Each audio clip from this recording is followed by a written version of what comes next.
The city was dark and wet, and the sky was full of smoke and strange blinking lights. Tall buildings stood like cold giants with no heart and no soul. People walked fast with cold faces and closed eyes. Nobody looked at each other, and nobody cared. They were used to the silence and the noise and the machines in the air. A girl was sitting near a broken trash bin behind a shop in Sector 9. She had no shoes and no jacket, and her hair was full of dust and mud. She was not from this city, and she was not from this world. Her skin was gray, and her eyes were large and shining like glass. She was thin and weak and hungry, but still alive. She was looking for food in the garbage, and her small hands moved slowly through the cold, wet trash. Rotten fruit and metal parts in plastic bags were all mixed together. A sharp piece of glass cut her finger, but she did not cry. She only looked at the blood with empty eyes and wiped it on her old cloth. People walked past her, and some stopped for a second look at that thing. Someone said, "Disgusting," said another. "Why is that creature still here?" said a third. She heard their voices, but she did not move. She was used to it. The rain began to fall again, and the sky turned darker. She pulled a dirty box over her head and tried to stay dry. Her lips moved, but no sound came out. She was talking to herself in a language nobody knew. Then a shadow stopped near her. A man stood there in a brown coat and old boots. He was tall, and his face was rough, but not unkind. He looked at the girl, and she looked back at him. Both did not speak for a long time. Everyone else kept walking, and nobody noticed. The man slowly bent down and placed a warm sandwich near her. She looked at the food but did not take it. He did not force her. He just waited. After some time, she touched the sandwich with one hand and picked it up like it was gold. She took a small bite, and her eyes became wet. The man watched her and did not move. "Where are your people?" he asked. She said nothing. He pointed to himself and said, "Jack." She looked at him and pointed to her chest. Then she shook her head. She had no name. Jack looked around and saw the patrol drone coming down the street. The drone had scanners and red lights, and it was looking for something. He turned to the girl and whispered, "Come with me." She looked scared. He said again, "Come with me. You are not safe here." She did not trust him, but the red lights were coming closer. She stood up slowly and almost fell. Jack caught her arm and helped her walk. She was cold and shaking. They walked into a narrow alley between two tall walls. Drone passed by but did not see them. Jack pressed his hand on a hidden panel on the wall. A soft click and the metal door opened. They went inside, and the door closed behind them with a hiss. Now they were in a quiet place, dark and warm and strange. It was a small room with old machines and books and wires on the wall. The girl looked around, and her eyes were wide. Jack gave her a towel and a blanket, and she sat near a small heater. She looked at the steam from her wet clothes, and then looked at Jack. He gave her water, and she drank slowly like she had not tasted clean water for days. He sat down across from her and looked at her carefully. She was not just an alien girl. There was something strange in her face, something familiar, something human. She looked at his old photos on the wall. One photo showed a spaceship and a group of scientists. She stood up and touched the photo with one finger. Jack noticed the way her hand shook. He stood up too and looked at the photo. "Do you know this?" he asked. She looked at him with fear and confusion. Then she pointed to the photo again, and then to her own arm. Jack looked at her arm. There was a mark there, a symbol faint but glowing softly like a secret. His eyes grew wide, and he stepped back. He had seen that mark before. Many years ago in a lab in a file marked Project Echo. He looked at the girl again. She was not just a survivor. She was something else, something hidden, something they would come for. Now she was in his home, and everything was about to change. The room was silent and small, with walls made of metal and shelves filled with old books and dusty wires. A small light flickered in the corner, and the air smelled like oil and forgotten memories. The girl sat on a folded blanket and watched the man move around the space. His name was Jack, and he did not speak much, but his eyes said more than his mouth ever could. She looked at him with eyes that had seen too much and yet understood very little. Her body was tired and weak, but her mind stayed. Alert like a wild animal hiding in the dark, Jack opened a box and pulled out something. Wrapped in foil and warm with steam, he handed it to her slowly, and she took it without fear this time. She smelled the food and then began to eat in small bites. Like someone who had learned to survive with very little, he watched her quietly and sat across from her on an old chair with broken arms and wires hanging from the legs. She looked around the room and saw strange devices with blinking lights and half-finished machines that hummed softly. There was a photo on the wall that showed a group of humans standing in front of a ship with stars in the sky behind them. One face in the photo looked younger, but still like Jack. The others were gone now that much was clear from the way the photo had dust only on their faces. She stood up slowly and walked toward the photo, then stopped and looked back at Jack as if asking permission. He nodded once, and she reached out to touch the image. Her fingers paused at a small symbol in the corner of the photo, a circle with 3 lines. Through it, she touched her own arm and pulled back her sleeve, and there it was again, the same symbol glowing faintly on her skin, like it was alive. Jack stood up and walked over to her, his breath heavy and his hands shaking just a little. He looked at the mark on her arm, and then back at the photo, and then back at her again. "How is this possible?" he whispered. But she did not understand his words, only his voice.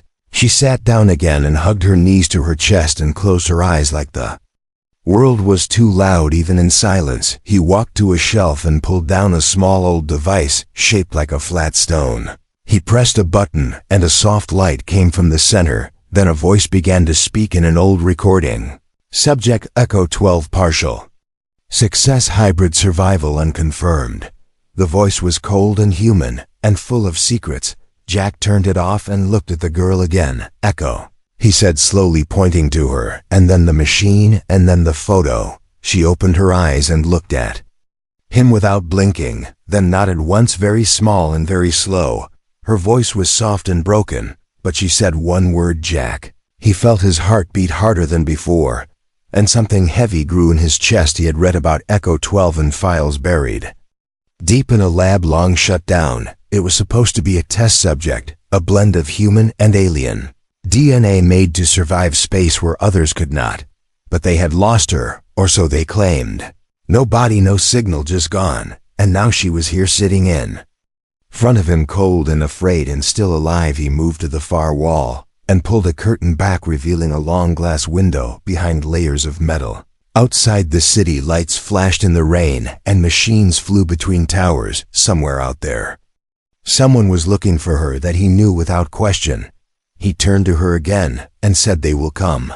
She looked at the window and then at him and then at the door she had entered just hours ago, walked to a drawer and took out an old translator device and handed it to her. She looked at it, then at him, and slowly put it in her ear. He spoke again this time. The words came out in a mix of human voice and machine. "Echo, are you alone?" he asked. She did not answer for a while, then said softly, "Not always." "Where are the others?" he asked. "Gone," she said. "All gone." Jack sat down again and ran his fingers through his hair, thinking, remembering, regretting. He looked at her and saw not a project or a subject, but a child who had lost everything. She looked at him and saw not a savior, but a strange light in the darkness that had not hurt her in that moment. A sound filled the room, a small beep, then another. Jack turned to the monitor and his face changed. They were scanning the district. Someone was close. He moved quickly, locking the door, securing the window, checking his weapon.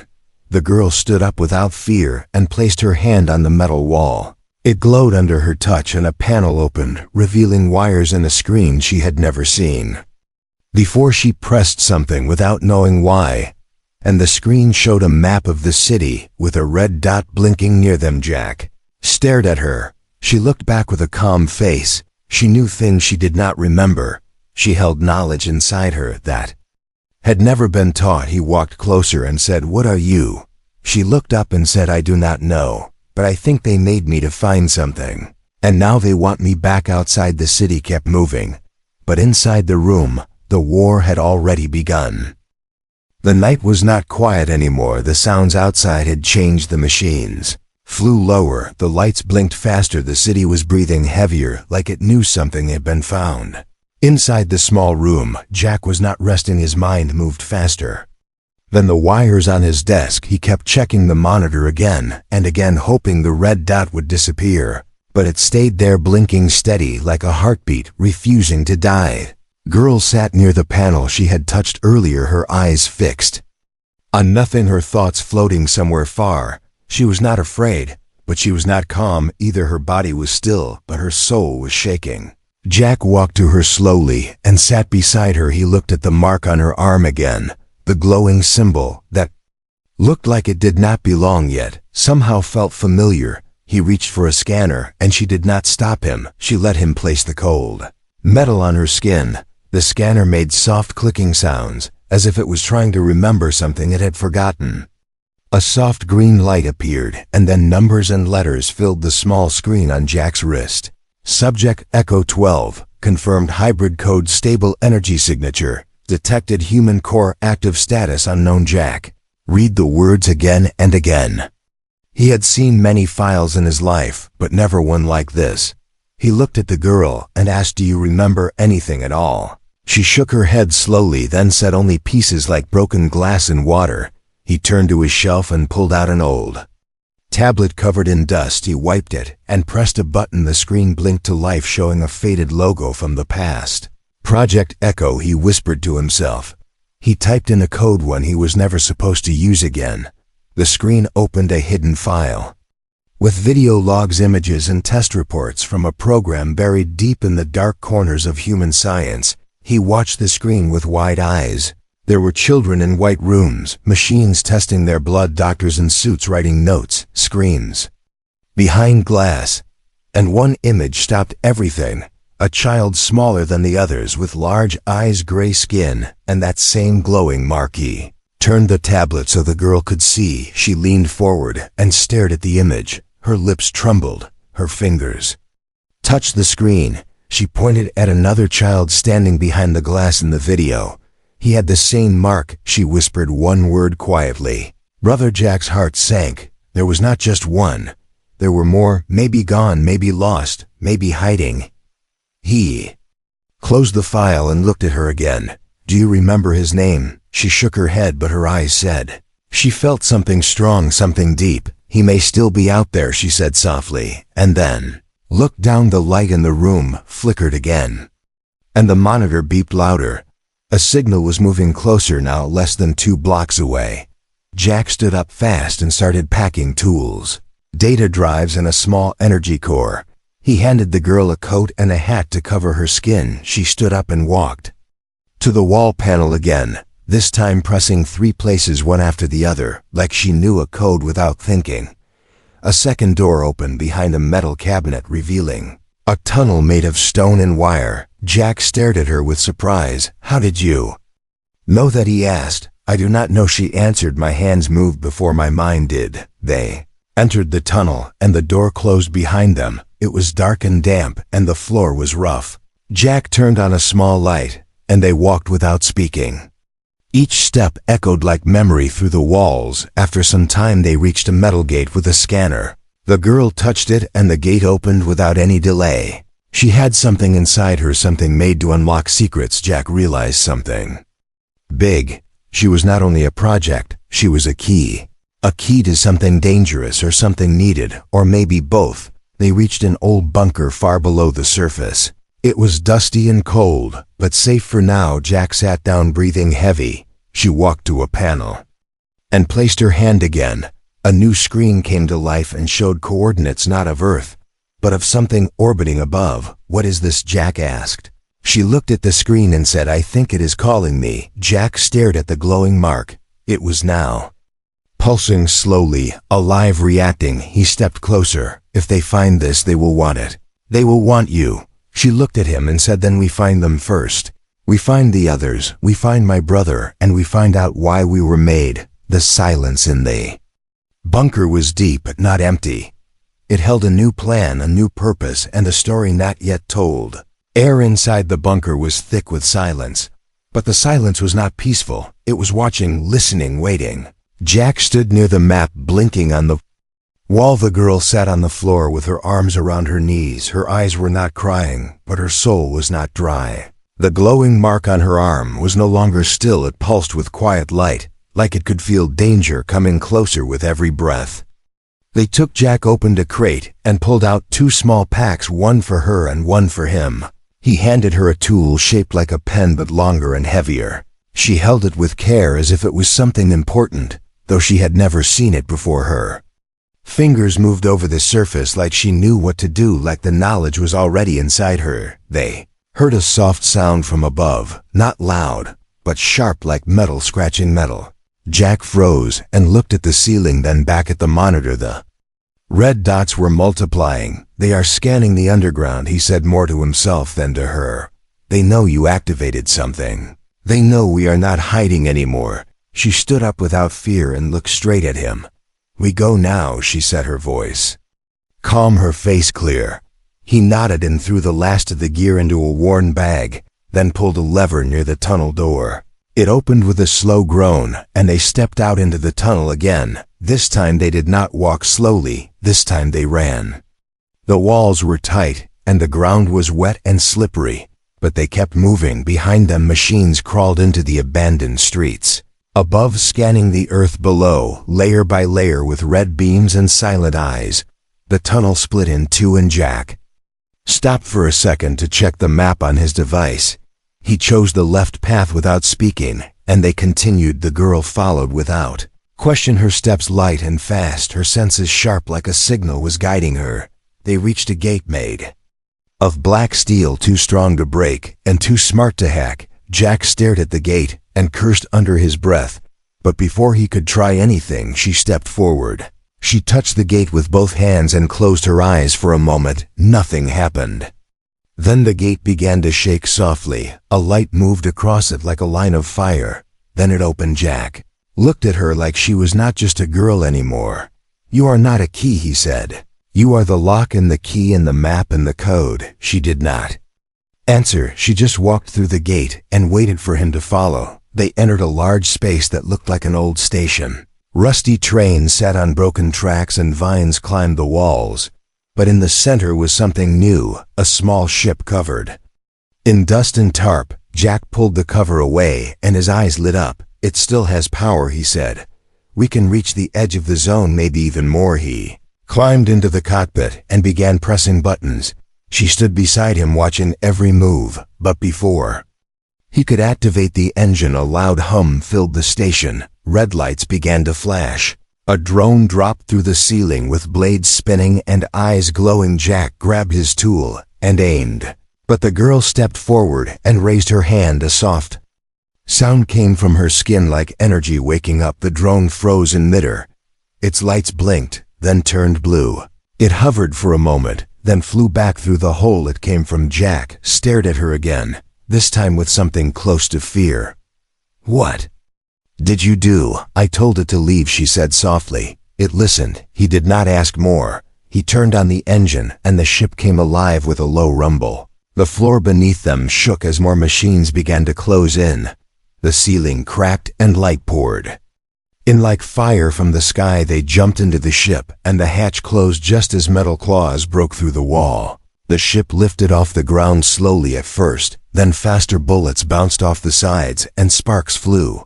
But the ship rose through the hole and into the sky. The city looked smaller from above.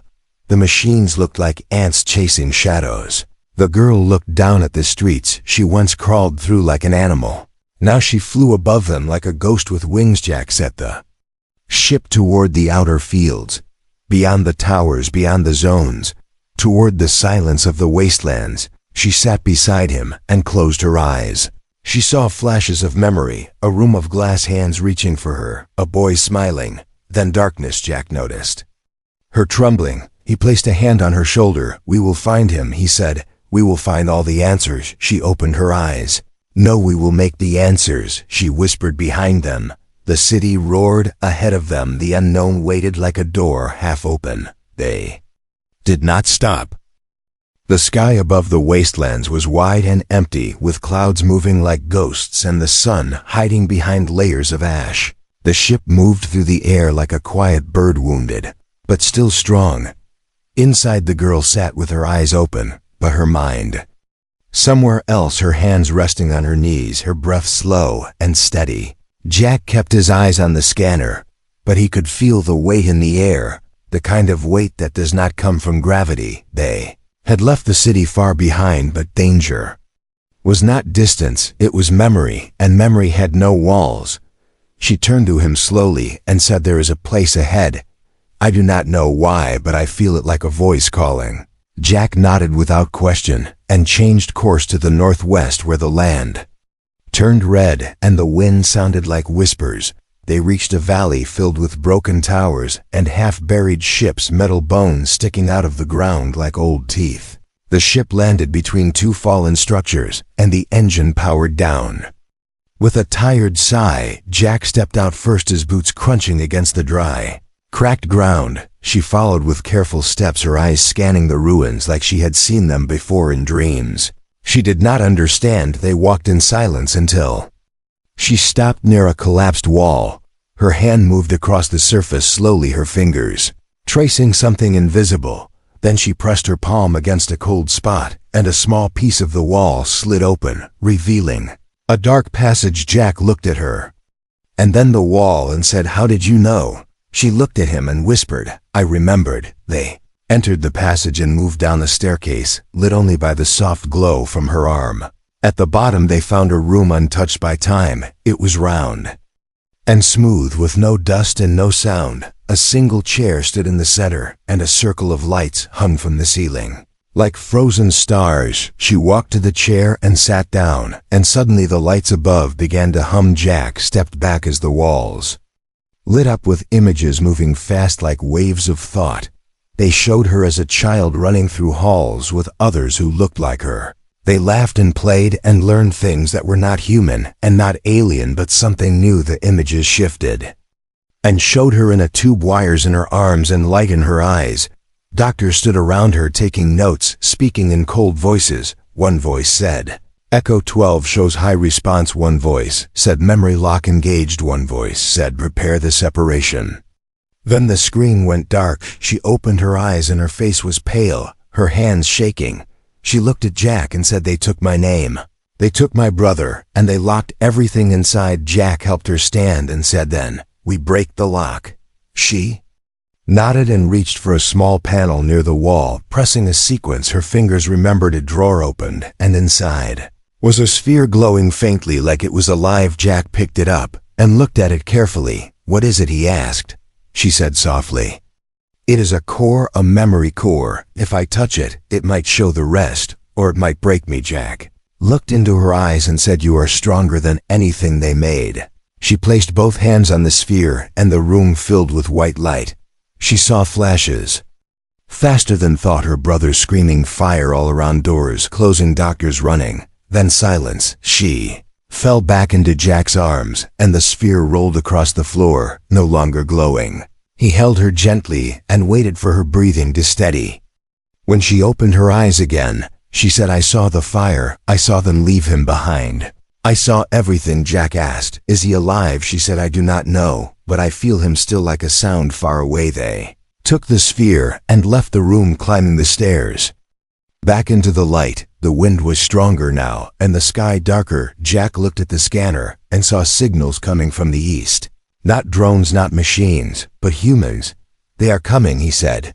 She looked at the horizon and said, "Let them, I have more. Now, not just fear, not just pain.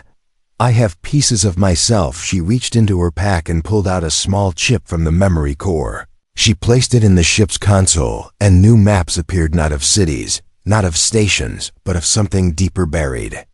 Labs, signal towers, names she had almost forgotten. One name pulsed brighter than the rest, Echo 9. Jack looked at it and said, "Your brother." She nodded slowly. "Then we find him," he said. She smiled for the first time since they met, a small broken smile, but real. The engines roared again. The ship lifted into the wind, and the chase was no longer just escape. It was a search, a return, a memory being rebuilt. The sky above was turning silver with dust, and the ship moved like a quiet shadow between the broken clouds and forgotten towers. Jack sat at the controls, his eyes on the blinking map, and his fingers tight around the handle. The girl stood behind him, one hand on the wall, her other hand resting over the mark on her arm. It had begun to change. Again, brighter, stronger, as if it was reaching for something just ahead. They had followed the signal for hours across the wastelands and into the silent zone, a place no ship dared to cross. No humans lived there, no machines worked there, just echoes of things long buried. The signal grew louder with every mile, like a heartbeat rising under the ground. And then, without warning, the map went blank. The air turned cold, the ship slowed as if pulled by invisible hands. They landed in a crater surrounded by hills shaped like bones, metal bones that stretched into the sky. In the center of the crater was a door, not a normal door, but one made of black glass and strange symbols that shimmered like stars. She stepped out first, the wind blowing through her hair, her face calm, her eyes sharp. Jack followed with caution, his weapon in hand, though he knew it would not help here. Girl walked to the door and raised her hand, the mark on her arm glowing bright like fire under skin. The door responded with a low hum and then slid open without a sound, revealing a staircase that led into the earth. They entered without words, only the sound of their steps and the soft breath of machines waking up from sleep. The walls were smooth and white and alive with faint light. As they moved deeper, the space around them began to change. Images appeared on the walls, images of labs and test rooms and children who looked like her, children with marks, children with numbers. One room opened to their left and they stepped inside. A large glass window overlooked a chamber with pods lining the wall. Each pod held a small body, some still, some faded, some empty. Jack stared in silence, the weight of years pressing on his chest. She walked to a console and placed her hand over it. It came alive, showing files, data, voices trapped in machines. Project Echo, initiated year 2189, objective deep space hybridization, status unstable. They watched as old footage played on the screen. A doctor stood in front of the camera, her voice steady, her eyes tired. We created life to survive where we could not. We gave them human hearts and alien endurance. We believed we could control them. We were wrong. The screen changed and showed chaos, alarms, children screaming. Fire systems shutting down. Echo 9 lost. Echo 12 missing. Lab compromised. Terminate program. She stepped back from the screen, her face pale, her breath short. Jack caught her before she could fall. They did not want us to live, she said softly. They wanted to erase us. Jack looked at the pods again and saw a small plaque near one of the empty ones. It read Echo 9. He pointed and she ran to it, her hands shaking, her lips whispering his name. The pod was open and empty, but inside was a small chip left behind like a message. She took the chip and placed it into the console. The screen lit up once more. A boy's voice filled the room. If you find this, it means I escaped. I followed the signal. I am trying to find you. They will hunt you. They will lie to you, but you are not alone. We are more than what they made. We are more than numbers. Find me. Screen went dark again, and she stood there frozen, not by fear, but by hope. Jack placed a hand on her shoulder and said, he is alive. And he is waiting.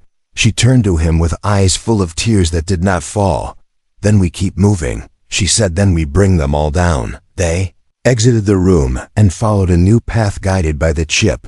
The corridor led them to a chamber, larger than anything above. In the center was a machine glowing with a light so deep it felt like memory. She stepped close and touched it, and her mark responded with a wave of color across the floor. The machine spoke in a voice not human. Echo 12 confirmed.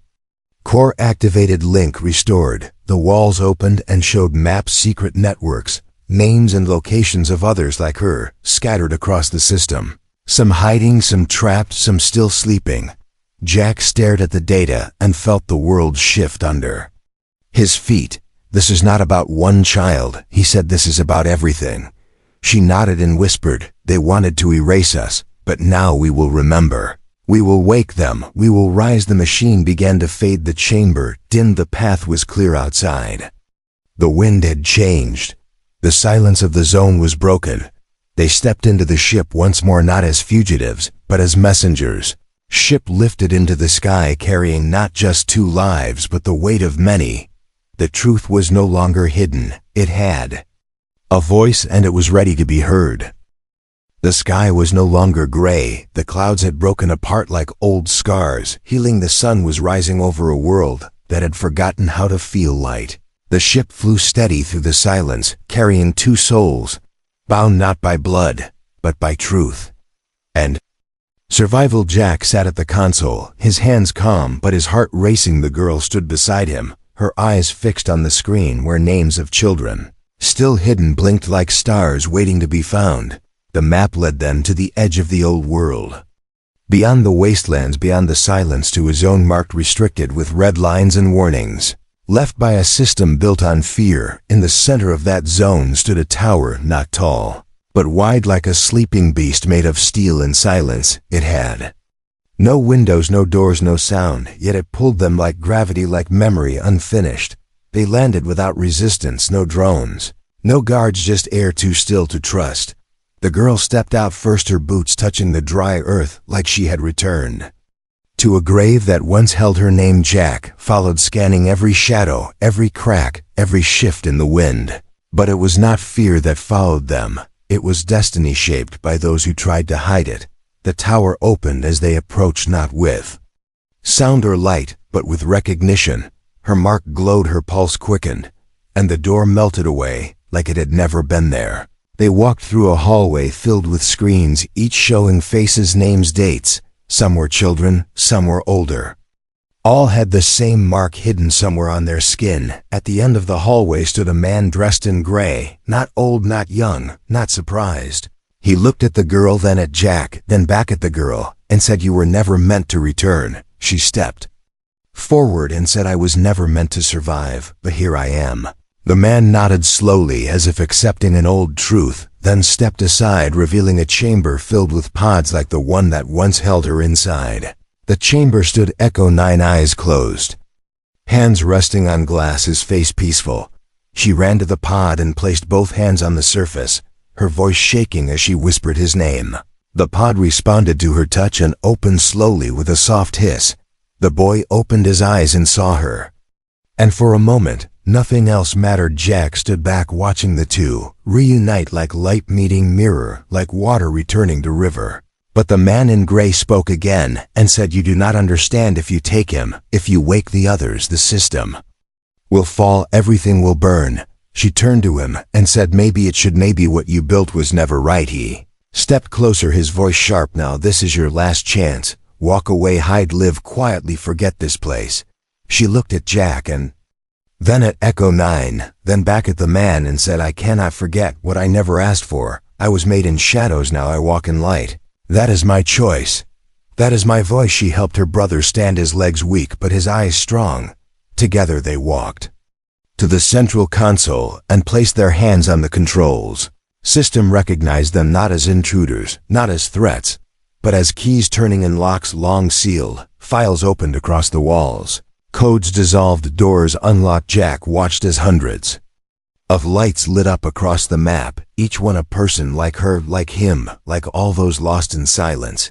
"They are waking," he said softly. She turned to him and said, "We are not weapons, we are not secrets, we are not ghosts, we are real, and now the world will see us." The tower began to shake, not from attack, but from released truth was flooding every hidden line, every buried wire, every corner of the forgotten network. Across the world, screens changed, broadcasts interrupted, systems blinked with messages they could not stop. "I am Echo 12. I was created in fear. I choose to live in truth. I am not alone. We are not broken. We are not gone. We are here." The message played in every corner of every zone. Some turned away, some cried, some rose. Jack helped the children out of the pods one by one, each face new, each face familiar, each step a piece of the future walking into light. Man in gray fell to his knees, not from pain, but from understanding. He had lost, not to war, not to power, but to something stronger, to choice, to love, to truth. Outside the tower, the sun was higher, the sky clearer. Machines that once hunted now stood silent. Drones hovered without purpose. The system no longer feared what it could not control. Jack stood beside the girl. As she looked out across the hills where the next path waited, "What now?" he asked. She smiled, not with joy, but with peace.